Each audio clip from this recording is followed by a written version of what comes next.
Hace un par de días, un par de meses están saliendo varios libros que hablan justamente de los últimos días de Donald Trump en la Casa Blanca.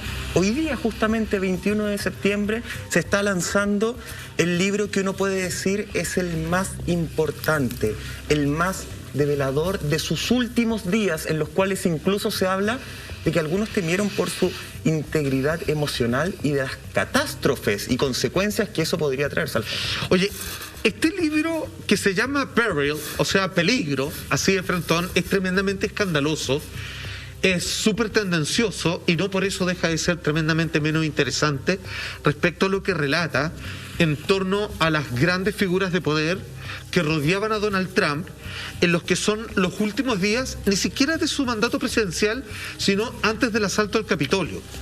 Aquí se hablan una serie de confesiones que hay que entender bien hacia dónde apuntan, o sea, qué es lo que quiere lograr este libro. Si es un libro de investigación periodística o derechamente es tratar de borrar de forma definitiva la imagen cuerda de Donald Trump.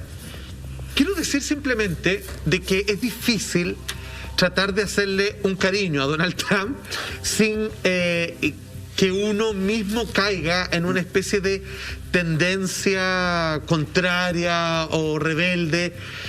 Pero lo que sí nunca he dejado de estar de acuerdo conmigo, por supuesto, es que dentro del universo político este hombre tiene un aporte, más allá de todo lo que nos gusta y no nos gusta, es que es un desactivador del poder. O sea, vale decir, el hombre no es político, no funciona con los mismos lenguajes y esquemas, y es un peso importante dentro de la balanza de lo que él dice en tono de locura. Los otros igual lo piensan, pero se lo guardan porque tienen mejor diplomacia para hacer sus canalladas. Oye, este libro que, como tú decías, ya sale a la venta el día de hoy, 21 de septiembre, ya estamos en la madrugada del 21, surge porque altos funcionarios que trabajaron durante el gobierno de Trump comenzaron a cuestionarse la estabilidad mental de Donald, que finalmente él, tras perder las elecciones, se vuelve un poco loco porque él creía a ciencia cierta que iba seguro a su reelección. Claro. De hecho, meses antes de que fueran las elecciones de noviembre del 2020, él empieza con todas estas ideas de fraude electoral, que algo va a pasar. De hecho, él convoca a todos sus seguidores para que hagan causa común y a través de las redes sociales empezar con esta campaña como un poco antecediendo de lo que podía pasar, porque yo creo que en su interior sabía que la batalla presidencial estaba muy reñida. Él venía de un año en donde le afectó muy duro la pandemia. Él fue primero un negacionista de todo lo que estaba ocurriendo, tuvo varios problemas a nivel económico de Estados Unidos a través de la pandemia, entonces al final su escenario no era el mejor para poder salir reelecto, como jugando con una cancha más bien a campo abierto. Claro. Entonces al final lo que hace este libro, que son dos periodistas muy connotados, uno de Washington Post, el otro también, creo que era también periodista veterano de guerra, lo que hacen es dejar... Entender y subrayar los medios. O sea, es como, aquí está el Mercurio opinando de Jadwe. No va a ser nada bueno. Bueno, de hecho, Bob Woodward, que es uno de los periodistas, él fue el que ayudó a desvelar todo el caso Watergate, que terminó finalmente con la dimisión de Richard Nixon y, como tú bien dices, ganó un Pulitzer. Entonces son periodistas que han estado permanentemente desde los años 70 bien instalados en lo que pasa en la Casa Blanca y tratando de sacar a la luz todas estas cosas que, como bien dice Salfate, de pronto, dependiendo del medio, es si lanzamos tal cosa o no. Ahora, sí hay que decir, y quiero agarrar dos conceptos que se han hablado hasta ahora. Me parece interesante este punto que toca Salfate al principio de cómo evaluamos una figura que no es política dentro del mundo político. Claro. Porque efectivamente a Donald Trump, a ver, él solito se metió al mundo político, acá nadie lo obligó. Sí, claro. Pero él no es un político y creo que en eso adherentes y detractores estamos de acuerdo en que efectivamente no es un hombre de política, es un hombre de negocios, que en esta pasada se le mide efectivamente con la vara de los políticos. Vamos a empezar a analizar de alguna forma algunos de los capítulos a los cuales ya se ha tenido acceso a este libro, donde también es súper válido plantearse lo peligroso de tanta entrega de información. ¿A quién le conviene? Son preguntas que quiero dejar planteadas para ir develando más adelante. ¿A quién le conviene que se sepa tanto?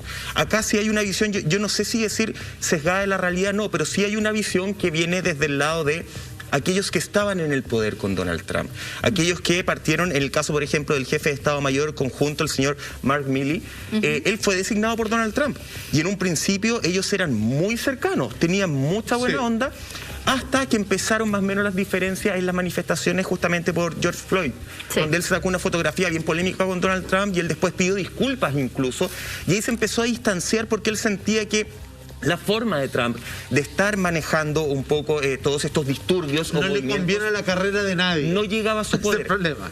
Pero él defiende algo que me parece bien interesante, Salfate. Él defiende justamente la tradición apolítica del ejército en Estados Unidos. Es por eso que él dice, en algún momento estuve con Donald Trump, pero también lo podía criticar por cómo estaba actuando. Y hoy día él justamente es el jefe del Estado Mayor del gobierno de Biden.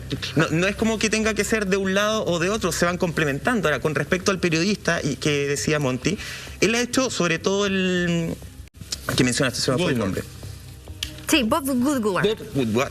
Bob le voy a decir yo. Él ha escrito libros de distintas personas y de distintos presidentes. De hecho, él se reconoce de alguna forma en Estados Unidos como el cronista de la Casa Blanca.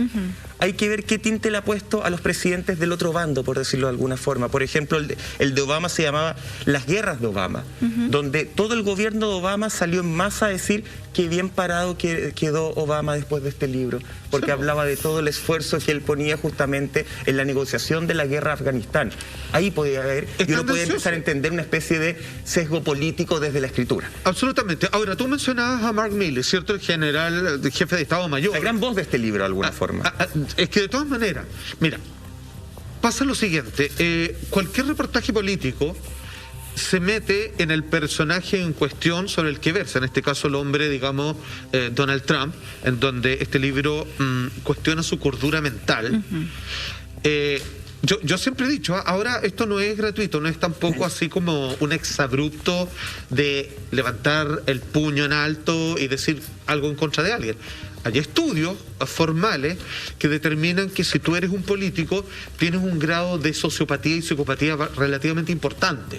O sea, como estructura de tu personalidad, querer meterte en política hace una referencia de un egocentrismo disfrazado de buena aventuranza, de ayuda a los demás, y que siempre es como la Madre Teresa, se van a poner. ¿Te das cuenta? Ok.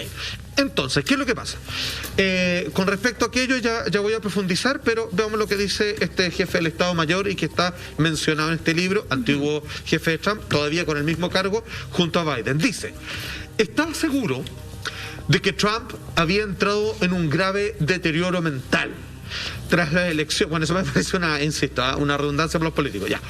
Con un Trump ahora casi maníaco, gritando a los funcionarios y construyendo su propia realidad alternativa sobre interminables conspiraciones electorales. Y nos vamos a negar que, por supuesto, este hombre se pegó unas pataletas de aquella cuando sucedió lo que él no quería y tampoco lo tenía, digamos, en su frontera de posibilidades, que era perder las elecciones. Claro. Aquí yo insisto en un punto, y insisto sin defenderlo en esta pasada, es alguien que se controla en sus emociones y alguien que las muestra. Finalmente hay una delgada línea sobre cuál es el grado de confianza que tú tienes ante cualquier personalidad. De ser una persona reservada como parte de tu estrategia comunicacional, en tratar de sacar afuera lo que a ti te parece y las cosas que te molestan, como han sido presidentes previos. A mí me parece que, según esto, lo mejor que podría hacer para gobernar el mundo, y que para allá vamos, porque esto es lo que quería... mira, este es para mí el gran aporte de Trump. Él quería parar algo donde todo el mundo va en camino, que es una dictadura digital. Vamos a una tiranía digital y poco se ha hablado de eso, y vamos todos a estar condenados por esta tiranía digital de control absoluto. Y él estaba en contra. Entonces, a lo que voy.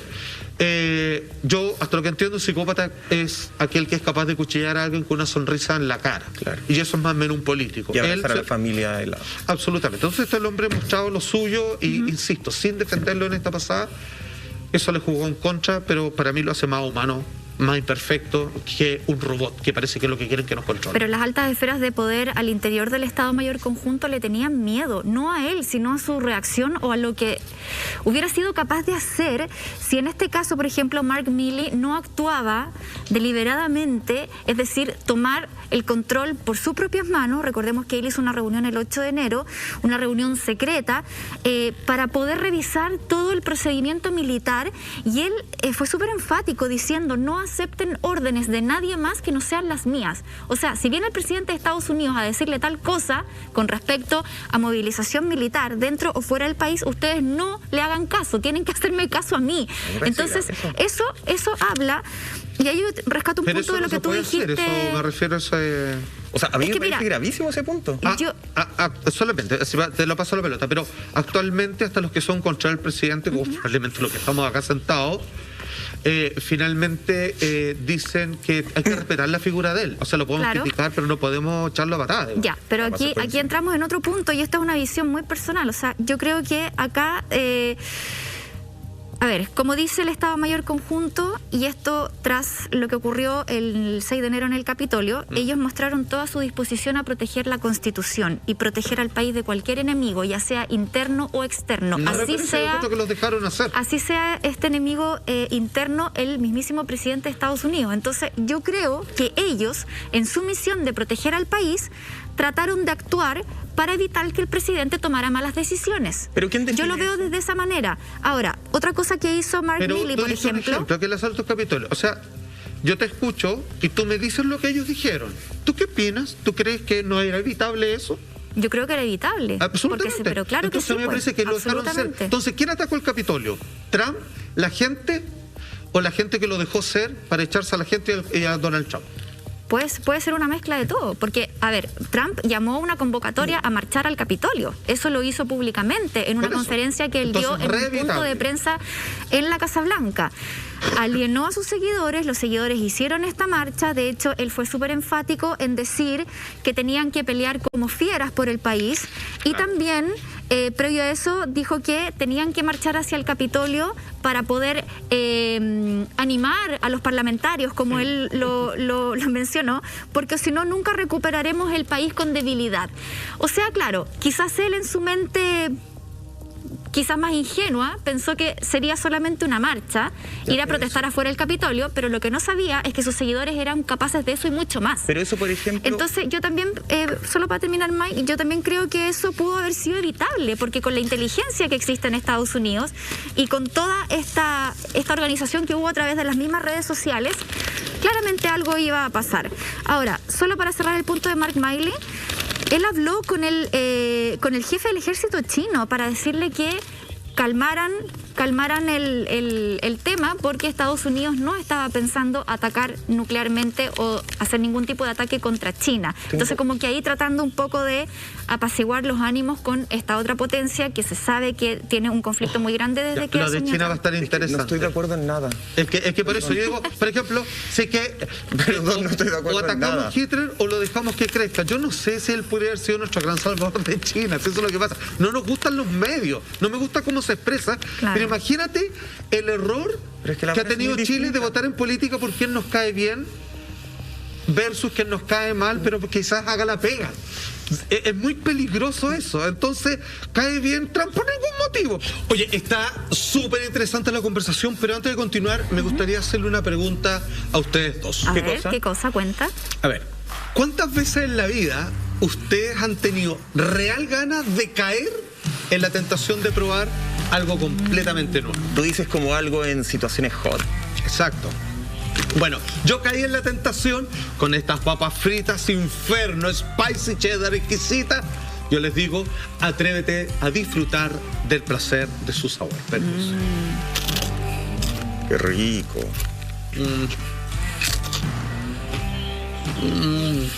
Inferno, feel hot. ¿Está rico? Sí. Oye, máximo estos productos. Muchas gracias. No, se pasó. Exquisito. Después nos tiene que convidar de Oye, esas. y en llama, como lo que estamos ahora. En llamas como el tema con Donald Trump, justamente. Me parece válida los comentarios de Monty, pero no concuerdo mucho, amiga querida de partida. a mí el gran miedo que me da es quién define la peligrosidad de la otra persona. Podemos entender que en el caso de Donald Trump, efectivamente, desde el minuto en que él sale electo presidente de Estados Unidos, ¿se acuerdan que existieron como 35 psiquiatras que firmaron una carta incluso para decir lo inestable que era él frente al poder, para desarrollar la personalidad narcisista peligrosa que él también tenía? Muchas personas han hablado a lo largo de su carrera política justamente de su estado de salud mental, emocional. Sí. Pero que un jefe de Estado Mayor conjunto defina de manera arbitraria hasta ese momento que el presidente de Estados Unidos es o no es un peligro, que él se tome la atribución de decir, ¿sabes qué? Yo voy a llamar y voy a bloquear absolutamente todo el poder del presidente, porque tú solo me haces caso a mí. No le hacen caso al presidente si el presidente les pide que activen algo. Tiene que pasar todo por mí. También puede llegar a ser peligroso. ¿Quién nos asegura que efectivamente este señor, por más que... pequeño golpe de Estado, por más que asuma la potestad política del ejército, no se quiera tomar el poder para él también? ¿Por qué le damos toda la credibilidad a ojos vendados, a ciencia cierta, a una realidad de la historia y no a toda la realidad? Porque yo podría decir, anterior a este libro salió otro libro que se llamaba de nombre Yo solo puedo arreglarlo, que también hablaba un poco de los últimos días de Donald Trump. También habló el señor Mark Milley y Donald Trump le salió a responder en ese momento, y acá tengo la respuesta. Dice: nunca amenacé ni hablé con nadie sobre un golpe de nuestro gobierno. Si fuera a dar un golpe, una de las últimas personas con las que debería hacerlo es el general Mark Milley. ¿Por qué le creemos más a un lado de la historia y no al otro? Mira, fíjate que últimamente hay que entender cómo están divididos los medios masivos de comunicación. Washington Post y los periodistas que hacen este objetivo reportaje al respecto, que son muy connotados por lo demás. Fox hace todo lo contrario y le hace un queque y le sopla el té a Trump. Estoy hablando hace pocos días atrás. Claro, la división de medios. Mientras le cargosea, digamos, toda la mano a todo el desastre político que ha hecho Biden actualmente. Entonces, a mí me pasa lo siguiente. Cuando alguien es del estado de jefe mayor, así cuando alguien tiene estos cargos tan importantes, que se presten para la farándula de decir, queridos conciudadanos, el presidente que tuvimos algunos meses casi nos destruye a todos en una tercera guerra mundial prácticamente. A mí me parece que es súper heavy. A mí me gustaría preguntarle a los que están sin pega, no a los que siguen con pega y pasaron de un presidente a otro. A mí me da la impresión que aquí me falta un libro. El libro es cómo estas personas continuaron en el mandato de Biden porque o se dieron vuelta de chaqueta o traicionaron a su anterior presidente. E insisto, el hombre que hemos visto en pantalla todo este rato es una persona curiosa, por decirlo bajo. Lleva su idea, cabro chico, así. Olvídate. Pero aquí me parece que hay algo que invita a la reflexión de algo más profundo, y es de cómo todos aquellos aseguraron su trabajo, que de mala manera iban a poder continuar con Donald Trump como primer mandatario al lado de ellos y ellos siendo sus segundones. Está claro, tenían que subir. Eso pasa en la política de Chile, cuando ven que el que va a la cabeza le está haciendo mal, después nadie se quiere sacar fotos con Piñera. Es como eso, es claro, exactamente lo mismo. La lógica de la encuesta. Entonces a mí todavía me falta el libro, que supongo que ya estará por venir, es cuáles fueron las reuniones de estos señores que para poder perpetuar su pega tuvieron que hacer, y hoy día carepalo, decir todo lo que están diciendo, que no sé si es tan bueno para la ciudadanía contar esos secretos de Estado. Lo que pasa es que yo entiendo que hay ciertas pruebas. De hecho, hay ciertos correos a los que se accede para escribir este libro, hay ciertas conversaciones que incluso vamos a detallar más adelante, claro, y están transcritas. Pero ¿a quién le conviene filtrar toda esa información? A Donald Trump no filtró. Claro, a eso voy. ¿A quién sale ganando con la entrega de todos estos datos? ¿Quién sale ganando con la entrega de toda esta información? Porque uno puede decir, oye, acá en el fondo yo veo, y es una anticampaña para Donald Trump 2024 sería. Exacto. Claro, para las próximas elecciones.